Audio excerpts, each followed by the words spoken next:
The 33rd word. This word consists of 33 windows.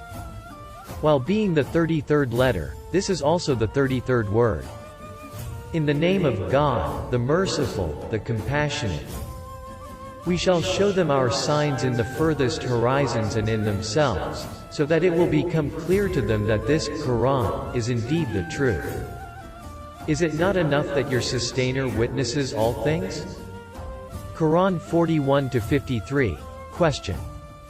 We would like a concise explanation of the ways man and the universe, that is, the microcosm and the macrocosm, point to the necessary existence and unity of God and His dominical attributes and functions, which the two parts of the above verse denote. For the unbelievers have gone too far, they are saying. For how long shall we say?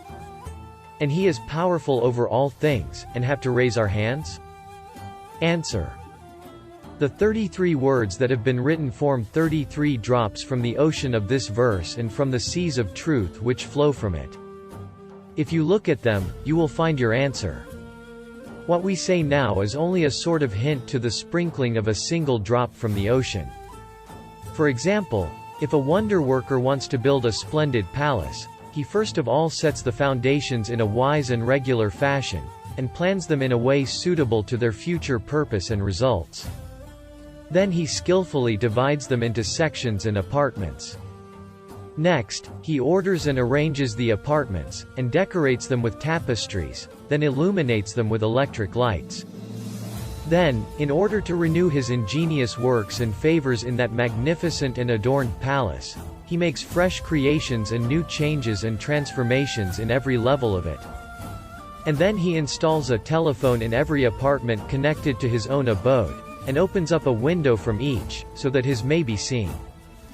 In just the same way, and God's is the highest similitude, Quran 16-60, the peerless Creator, who is named with 1001 sacred names such as All-Glorious Maker, All-Wise Sovereign, All-Just Arbiter, willed the creation of the palace of the universe and tree of the cosmos, which forms the macrocosm.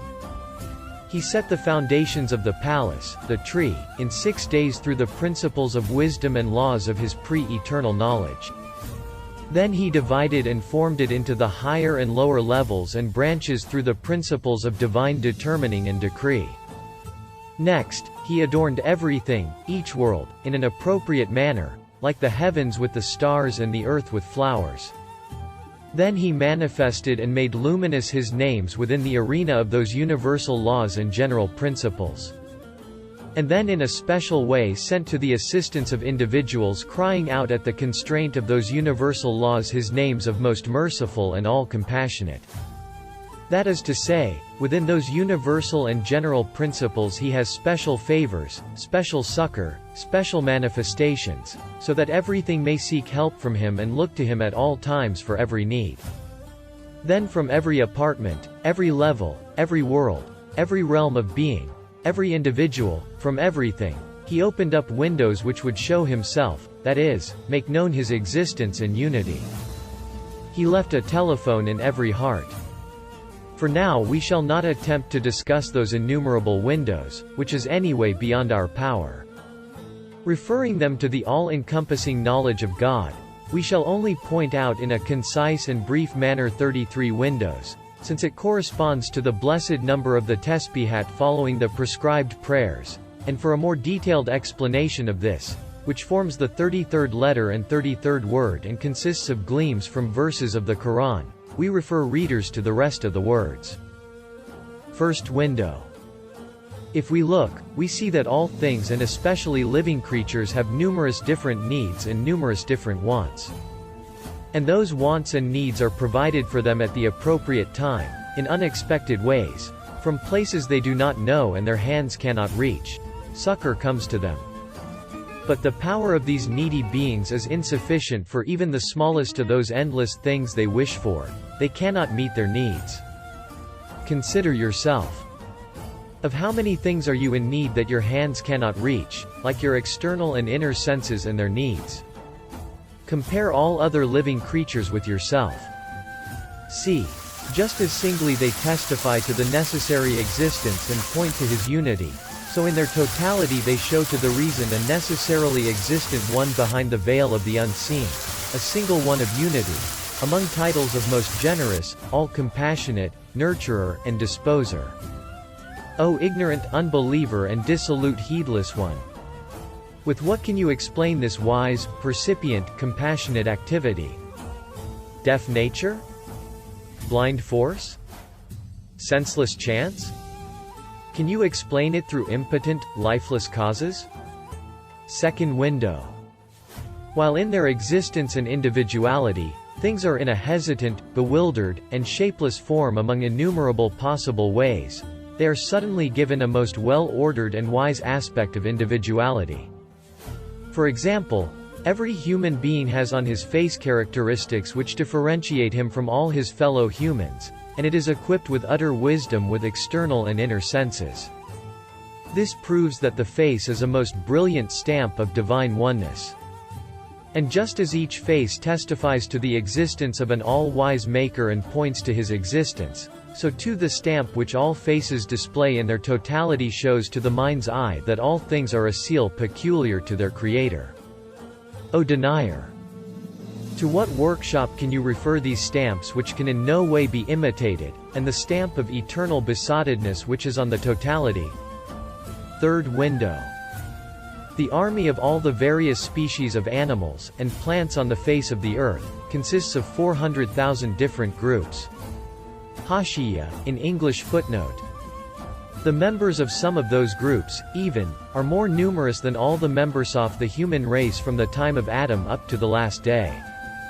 They're being managed and raised with perfect balance and order through their sustenance, papers, weapons, uniforms, instructions, and demobilizations, which are all different with nothing being forgotten and none of them being confused, is a stamp of the single one of unity as brilliant as the sun which can in no way be doubted. Who other than one possessing boundless power, all-encompassing knowledge, and infinite wisdom could have any part in this administration, which is wondrous to the utmost degree? For if one who cannot administer and raise all together these species and nations, which are one within the other, interferes with one of them, he will throw the lot into disorder. Whereas according to the meaning of "So turn your vision again, do you see any flaw?"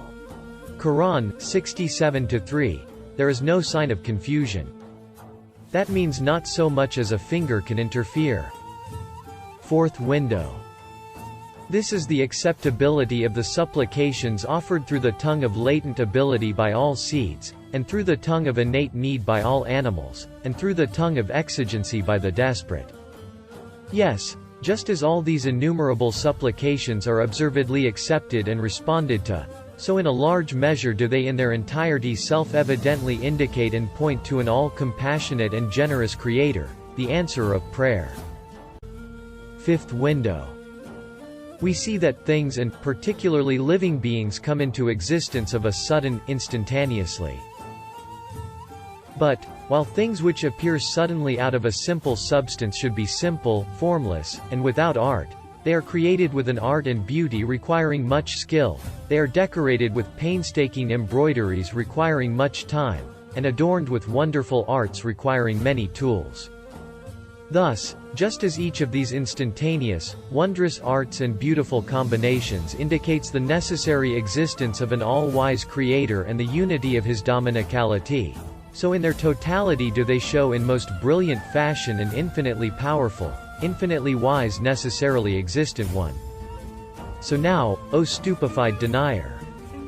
How can you explain this? With nature, which is unconscious, impotent, and ignorant like you?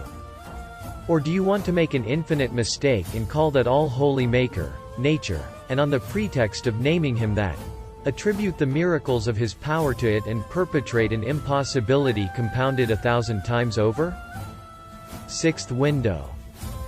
In the creation of the heavens and the earth and the alternation of night and day and the boats which travel through the seas for the benefit of men, and in what God sends down from the sky as rain and with it raises to life the earth after its death and raises in it every sort of living being, and in the circulating of the winds and the clouds subjugated between the heavens and the earth, are signs for a people who thinks. Quran 2-164. This verse both points out the divine existence and unity, and forms a truly large window displaying a greatest name. The gist of the verse is this. All the worlds in the higher and lower levels of the universe show with all different tongues a single result, that is, the dominicality of a single all-wise maker. It is as follows. Just as in the heavens, and astronomy even admits to it, extremely well-ordered movements for extremely extensive results show the existence, unity, and perfect dominicality of an all-powerful one of glory, so too on the earth, and geography even testifies to it and acknowledges it, most orderly changes, like in the seasons, for most extensive benefits show the existence and unity and perfect dominicality of the same all-powerful one of glory. Also, just as, being given their sustenance with perfect mercy, and being clothed in different forms with perfect wisdom, and being decked out with all sorts of senses through perfect dominicality, each of all the animals on the land and in the sea again testifies to the existence of the all-powerful one of glory and indicates his unity, so in their totality do they show on a vast scale the tremendousness of his Godhead and the perfection of his dominicality. So too, just as each of the well-ordered plants in gardens, and the finely adorned flowers which the plants display, and the well-proportioned fruits which the flowers display, and the embellished embroideries which the fruits display, testifies to the existence of the all-wise Maker and points to his unity, so too in their totality do they show most brilliantly the beauty of his mercy and the perfection of his dominicality. Also, just as the drops of rain sent from the clouds in the sky charged with duties for important instances of wisdom and aims and necessary benefits and results again demonstrate to the number of their drops for the necessary existence and unity and perfect dominicality of the all-wise Maker, so too do all the mountains on the earth and the storing up in them of minerals with all their different properties for numerous different benefits show with the strength and firmness of a mountain the existence and unity of the all-wise Maker and the perfection of his dominicality. Also, just as, being adorned with numerous varieties of well-ordered flowers, the small hills in the plains and among the mountains each testifies to the necessary existence of an all-wise Maker and points to his unity, and all together show the majesty of his sovereignty and the perfection of his dominicality, so the great variety of the orderly shapes of all the leaves of the grasses and trees, and all their different stages and states and well-balanced and ecstatic movements again show the necessary existence and unity and perfect dominicality of the all-wise Maker. Also, just as the regular development at the time of their growth of all living bodies, and each being equipped with all sorts of organs and their being directed consciously towards numerous different fruits again testify to the necessary existence of the all-wise Maker and indicate his unity, and in their totality show on a truly vast scale his all-encompassing power, and all-embracing wisdom, and the beauty of his art, and the perfection of his dominicality, so too souls and spirits being situated in all animal bodies, and their being armed in most orderly fashion with numerous sorts of systems and faculties, and their being sent on numerous different errands with perfect wisdom testify to the number of animals, indeed to the number of their faculties, to the necessary existence of the all-wise Maker and point to his unity. And in their totality they show most brilliantly the beauty of his mercy and the perfection of his dominicality. Also, just as the inspirations from the unseen imparted to all hearts, which make known to man every sort of science and knowledge and truth and teach the animals how to procure their needs, make known the existence of an all-compassionate sustainer and point to his dominicality, so their external and inner senses, which like rays gathering immaterial flowers from the garden of the universe, are all keys to different worlds, demonstrate as clearly as the sun the necessary existence, unity, oneness, and perfect dominicality of the all-wise Maker, the all-knowing Creator, the most compassionate Creator, the all-generous Provider. Thus, from the 12 windows, the 12 aspects, mentioned here a vast window opens which displays with a 12-colored light of truth the oneness, unity, and perfect dominicality of God Almighty. O unhappy denier! With what can you block up this window which is as broad as the globe of the earth, indeed, as its yearly orbit? And with what can you extinguish this source of light which shines like the sun? Behind which veil of heedlessness can you hide it? Seventh window. The perfect order of the works of art scattered over the face of the universe, and their perfect proportion and balance, and the perfection of their adornment, and the ease in their creation, and their resembling one another, and their exhibiting a single nature demonstrate on a vast scale the necessary existence and perfect power and unity of an all-wise Maker.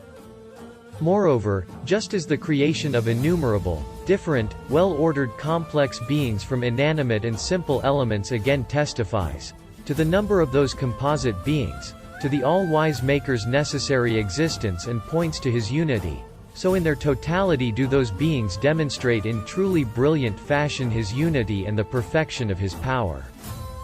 Then the utmost distinguishing and differentiating of beings as they are renewed while being assembled and dissolved, that is, during what is called the composition of beings, amid the utmost degree of intermingling and confusion, for example the distinguishing of the shoots and growth of seeds and roots without confusing them in any way although they are all mixed up, and the mixed-up substances entering trees being divided between the leaves, flowers, and fruits, and the nutrients which enter the body in mixed-up form being differentiated and separated out with perfect wisdom and perfect balance for the cells of the body, again demonstrate the necessary existence and perfect power and unity of the absolutely wise one, the absolutely knowing one, the absolutely powerful one.